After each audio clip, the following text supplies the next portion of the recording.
Cioè, nulla di nuovo, voglio dire, no? Io ho interloquito anche formalmente per iscritto già in 2 occasioni, stanno facendo le loro valutazioni, sanno perfettamente fin dall'inizio che o l'ospedale ci viene fornito completo e funzionante oppure a noi non interessa, quindi questo è il dato oggettivo. Però in questo momento siamo in attesa, è finito il Ramadan, il 23, stanno valutando questo nostro documento che gli abbiamo chiesto, dove gli abbiamo chiesto proprio tutto, e adesso ci daranno una risposta, ci manderanno il materiale, poi verrà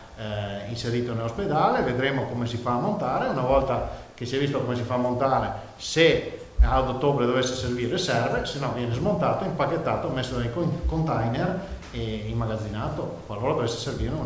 per un'emergenza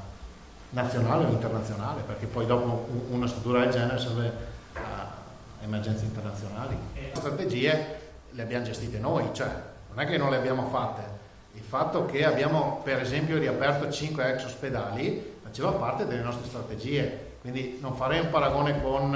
altre strategie di altre situazioni che non sono confrontabili con noi,